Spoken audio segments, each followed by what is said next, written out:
Coucou ma douce, j'espère que tu vas bien. Je suis très très heureuse de te retrouver aujourd'hui dans ce nouvel épisode de mon podcast Présence douce. Aujourd'hui, on va parler un petit peu de sensorialité, on va parler un petit peu de surstimulation. Qu'est-ce que c'est exactement quand on est surstimulé sensoriellement et qu'est-ce qu'on peut mettre au quotidien en place, des petites actions par-ci par-là pour pouvoir essayer d'apaiser, calmer et de mieux gérer cette surstimulation. Si jamais tu débarques, moi c'est Lily, je suis thérapeute corps et maladie, j'accompagne les personnes malades ou qui ont un rapport à leur corps difficile à retrouver légèreté et bienveillance envers eux-mêmes et l'amour d'eux-mêmes au quotidien. La maladie, je la connais bien parce que je cohabite avec une polyarthrite depuis toute jeune et je suis certifiée donc en hypnose, en EFT, en acupression et en art-thérapie. Voilà un petit peu pour le petit point. Si jamais mon contenu te plaît, n'hésite pas à t'abonner, ce serait un grand soutien. Tu peux commenter aussi, liker, partager, enfin voilà. Surtout n'hésite pas, ça me ferait grand plaisir. Donc pour le sujet d'aujourd'hui, je voudrais parler un petit peu de quelque chose qui pour moi est encore trop mis de côté, encore trop étouffé, on va dire.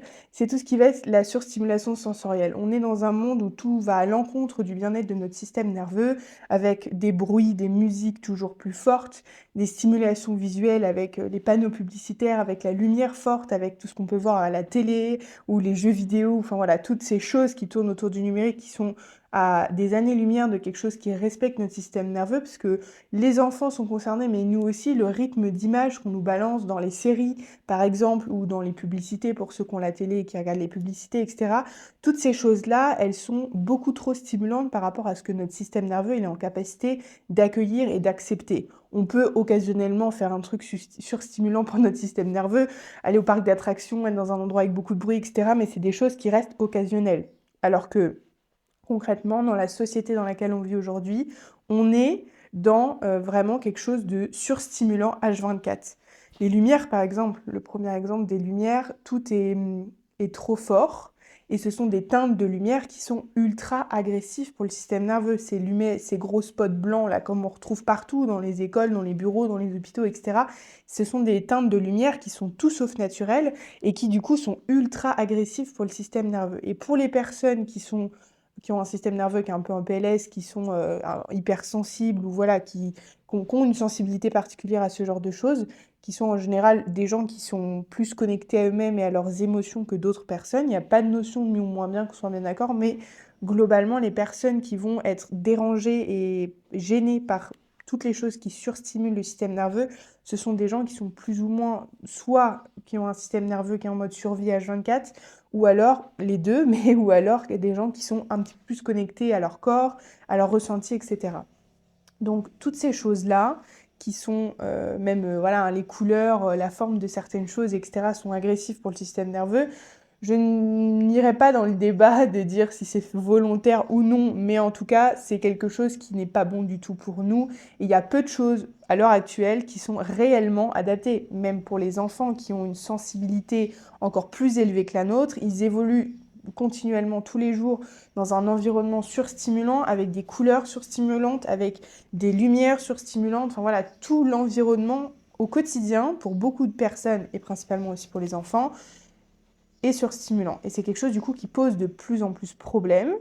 Donc comment est-ce qu'au quotidien on peut essayer de gérer cette surstimulation, donc qui peut être la surstimulation sensorielle, ça va être donc au niveau des cinq sens. Donc ça va être, enfin ça touche pas forcément les cinq sens en même temps, mais ça peut toucher les cinq sens. Ça va être donc effectivement tout ce qui va être visuel, donc les lumières, les écrans, la rapidité d'image, etc. Ça va être aussi auditif, donc les bruits du quotidien. La vie est bruyante aujourd'hui.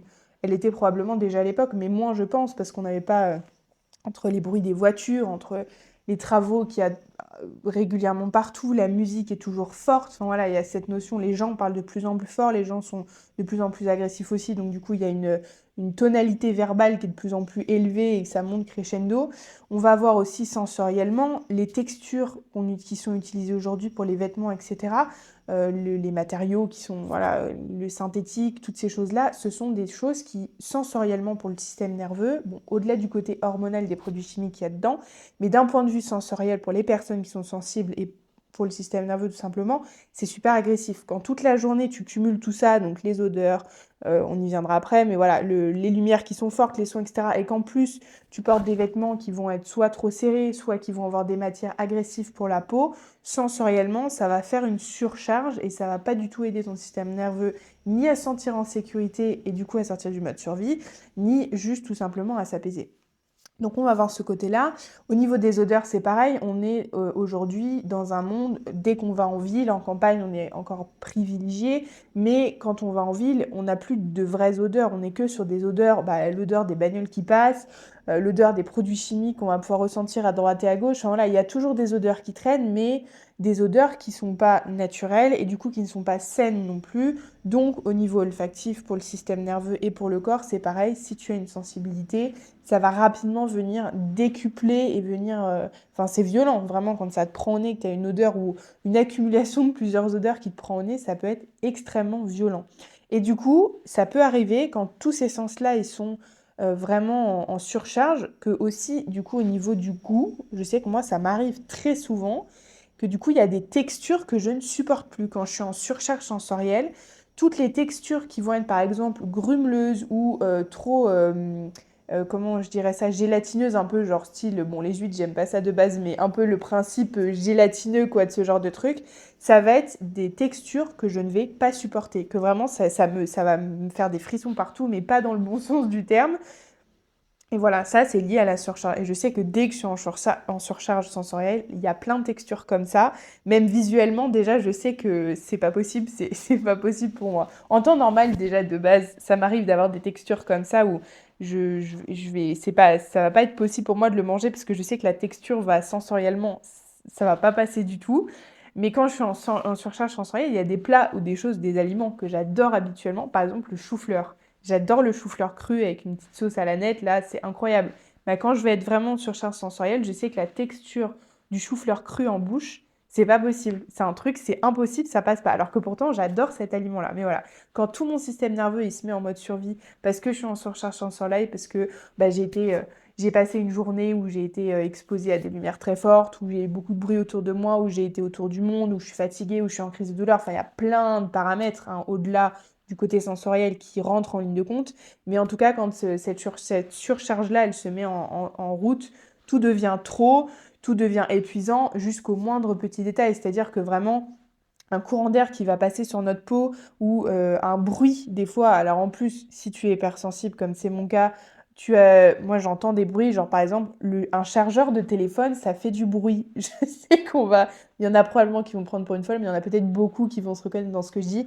Mais des bruits comme ça, genre voilà le bruit du frigo, pas le bruit que tout le monde entend. Genre il y a un petit bruit permanent au frigo. Les chargeurs de téléphone, la goutte d'eau qui va tomber dehors à 15 km, je vais l'entendre. Et ça, ce sont des petits trucs où au quotidien, ça va.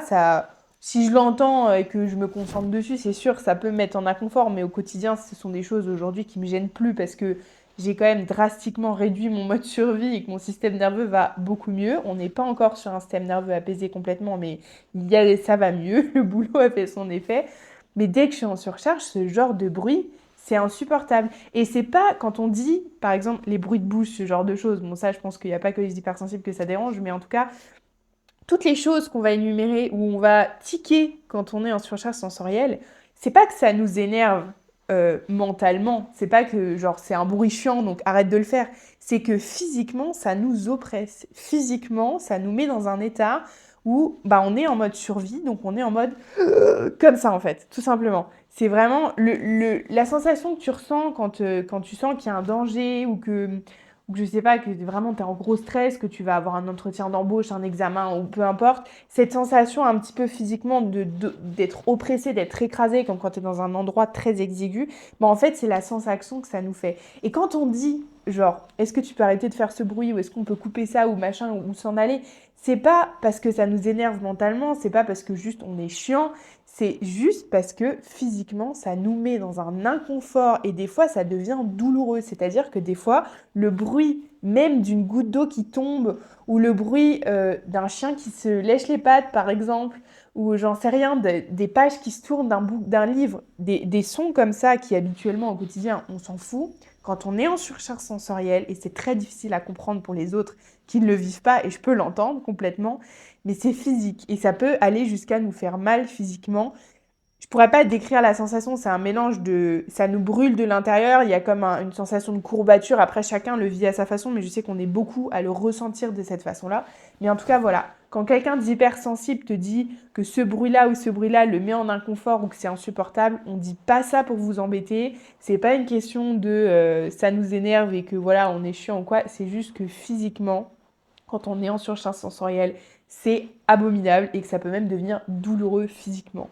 Donc voilà, c'est pour ça que c'est important. Du coup, je vais faire la transition sur qu'est-ce qu'on peut mettre en place au quotidien quand on est en surcharge sensorielle. Déjà, pour éviter la surcharge sensorielle, mais comment est-ce qu'on peut l'améliorer un petit peu quand c'est le cas?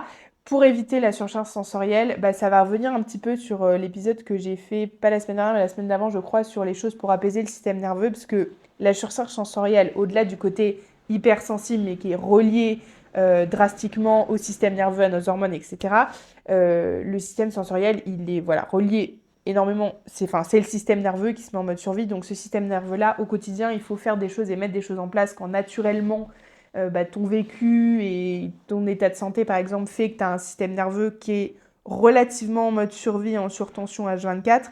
Il faut mettre des choses au quotidien pour pouvoir l'apaiser. Donc ça, je t'inviterai à aller écouter mon autre podcast où je te partage un petit peu, une bonne partie, il n'y a pas tout, mais il y a une bonne grosse partie des astuces que je mets en place au quotidien pour apaiser mon système nerveux. Si malgré tout ça, parce qu'il y a des jours où on n'a pas le temps, clairement, il y a des jours où on n'a pas forcément l'énergie, et puis il y a des journées, bah, on a des contraintes temporelles qui font qu'on est obligé d'aller dans des endroits où on sait qu'on va ressortir en surstimulation et on sait qu'on va ressortir à plat, mais bah, des fois on n'a pas le choix, c'est comme ça, ou on n'a pas le choix temporairement, même si tout est une question de choix, mais voilà, il y a des fois, bah, il y a des choses qui impliquent une ouverture et des opportunités derrière, mais qui temporellement nous coûtent beaucoup. Et quand c'est le cas, eh ben, la première chose à faire déjà, c'est d'en parler. Ça va paraître tout bête, mais en tout cas, c'est pourtant très important. Ça va être le fait d'en parler aux personnes qui sont autour de toi. Si par exemple, bon, si tu vis toute seule, bon, la question se pose pas, mais si tu vis avec quelqu'un ou que tu as des enfants ou que voilà, tu es entouré en tout cas dans ta sphère personnelle quand tu rentres à la maison le soir, c'est super important de poser les choses dès que tu arrives dans la maison pour la simple et bonne raison que si tu le fais pas, bah, personne ne va forcément faire attention et il peut y avoir des petites choses répétitives qui vont augmenter encore plus ça. Et le but, c'est pas que tu exploses à la fin. Le but, c'est justement de réussir à, même si tu vas, quand tu es en surcharge sensorielle, clairement, il te faut plusieurs heures, voire une bonne nuit de sommeil, bien souvent, pour pouvoir vraiment faire redescendre ton système nerveux. Mais il y a cette possibilité de maintenir et de temporiser pour éviter que ça déborde et que ça aille jusqu'à l'explosion, jusqu'au pétage de câble, ou peu importe comment est-ce que toi tu t'extériorises quand vraiment c'est plus possible et que ça éclate. Le but, c'est d'éviter d'en arriver là, parce que c'est néfaste pour les autres, mais c'est aussi super néfaste pour toi, parce que du coup, là, c'est le coup de trop pour ton système nerveux si tu pètes un câble ou il y a quelque chose comme ça. Donc vraiment, moi, ce que je t'invite à faire, et c'est ce que je fais personnellement, c'est que quand le soir arrive, qu'on a récupéré le petit bout à l'école, que le grand est rentré du lycée, etc., que tout le monde est posé à la maison, bah moi, en général, je pose les bases directement, je dis, écoute, ce soir, là, je suis vraiment, j'ai une grosse journée, je suis en surcharge sensorielle, donc bah, par exemple, voilà, petit champignon, si tu as envie de jouer, que tu as envie de crier, etc., je peux comprendre que bah, lui, le soir, c'est la phase où il sort de l'école, ils ont besoin d'extérioriser, ils ont besoin de vider leur énergie. Bah, soit je t'invite à aller dehors, soit sinon tu peux monter là-haut. Mais est-ce que tu peux ne pas vider ton énergie dans la même pièce que moi? Et il comprend très bien, et c'est 99% du temps respecté, parce qu'en amont, j'ai aussi posé les choses, ça j'en parle dans mon dernier épisode, de comment aborder ce sujet-là de la maladie, de la surcharge sensorielle, etc. avec notre famille pour que on puisse avoir un cadre sécurisant aussi à la maison. Mais donc du coup, ça, c'est vraiment la première étape que je vais mettre en place pour pouvoir vraiment poser le truc. Ensuite, donc, je mets en place toutes les petites astuces pour mon système nerveux que je te partage également dans un précédent podcast. Il y a des choses en particulier dont je n'ai pas parlé dans ce podcast-là qui sont vraiment spécifiques pour moi, pour ma part en tout cas, à ma surcharge sensorielle, pardon.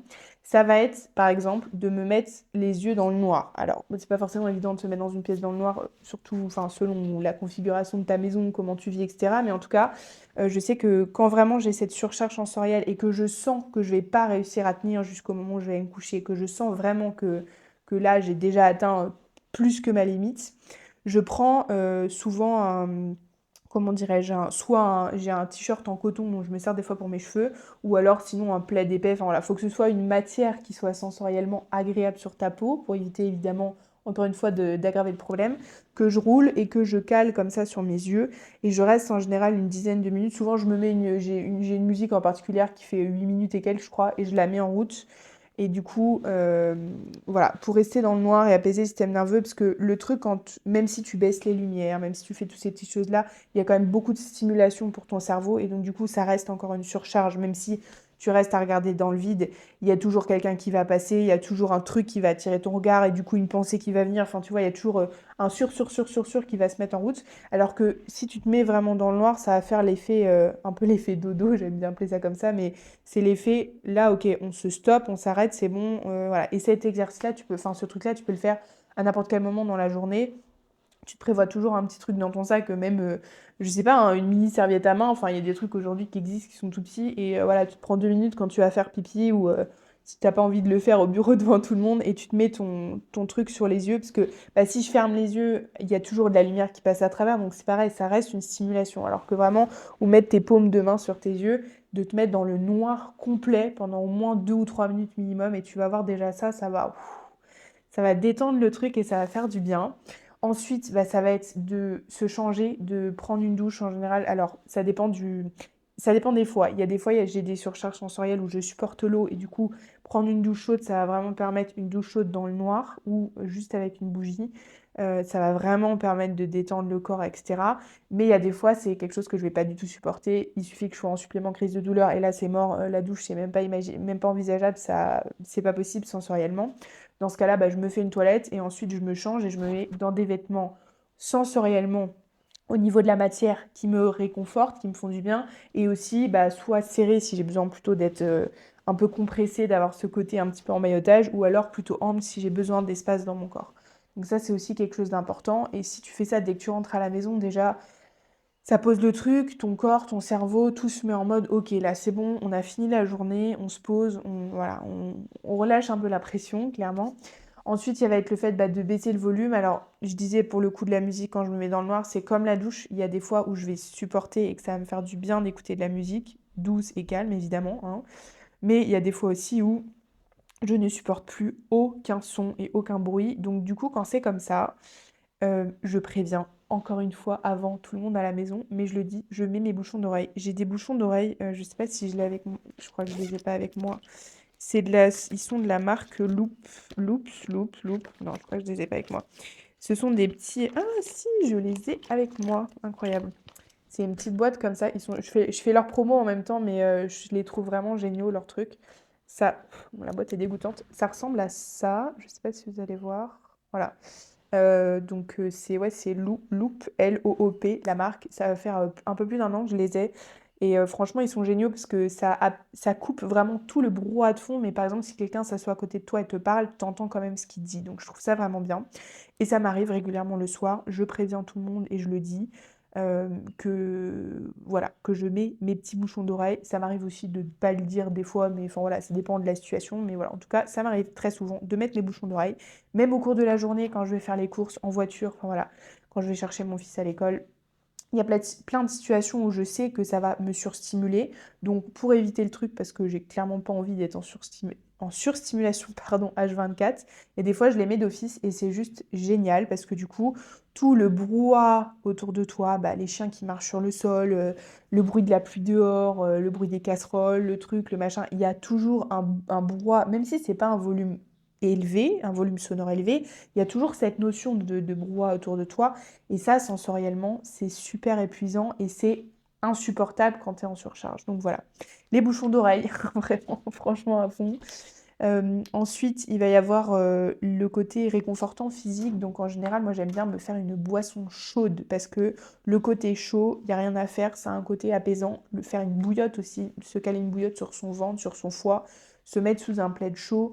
Ou voilà, si t'as pas la possibilité de te poser vraiment, et ben mettre une doudoune ou enfin une doudoune, une polaire ou un sweat épais, un peu lourd, un peu voilà le côté réconfortant.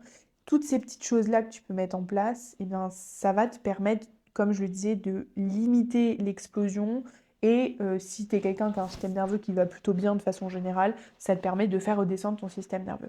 Donc voilà un petit peu pour tout ça. Cette surcharge sensorielle, elle est normale, mais à un certain dosage, dans la mesure où effectivement, si, on va dire, le minimum te fait démarrer directement et que ça te met en surcharge, c'est que de base, il y a déjà un problème au niveau de ton système nerveux et qu'il y a déjà un mode survie qui est en route. Donc c'est aussi un peu intéressant, enfin ça peut être aussi intéressant de t'analyser peut-être sur quelques jours et de voir un petit peu est-ce que tu vas te mettre en surcharge sensorielle au bout de 2 secondes et demie dès que tu es dans un endroit stimulant ou est-ce que ta jauge, elle te laisse un peu de marge quand même pour pouvoir vivre des expériences un peu surstimulantes au niveau sensoriel.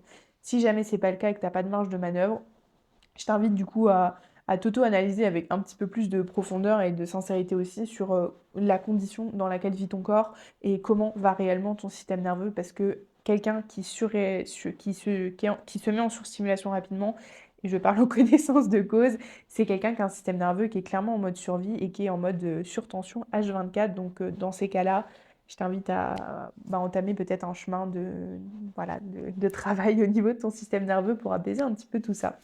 Mais en tout cas, en parler, encore une fois, je reviens sur le sujet de la communication, mais c'est clairement pour moi la phase la plus importante pour t'aider et t'accompagner à apaiser ton système nerveux, parce que quand tu es entouré de personnes qui font attention à ça et que quand tu leur dis, là, aujourd'hui, maintenant, je suis en surcharge, qui vont par des petites actions faire un petit peu plus attention ou être un peu plus à l'écoute ou t'apporter l'aide peut-être dont tu as besoin si eux sont OK en capacité avec ça, bah, ça va vraiment déjà être mentalement un lâcher prise parce que tu sais que tu es prise en considération dans ta surcharge, que c'est ok, que tu es légitime et du coup tu vas avoir aussi plus d'énergie pour toi te concentrer sur gérer ta surcharge pour éviter d'en faire payer les autres. Donc voilà, et si jamais ton entourage ne le comprend pas, change d'entourage. Et ça c'est un autre débat. Donc voilà un petit peu pour ça. Je n'ai pas fait le tour de tout parce qu'encore une fois, ce sont des sujets passionnants pour moi et voilà, je pourrais en parler pendant des heures et je suis encore en train d'expérimenter plein de choses là-dessus parce que je suis en pleine guérison de mon système nerveux qui a pris très très cher de par mon vécu.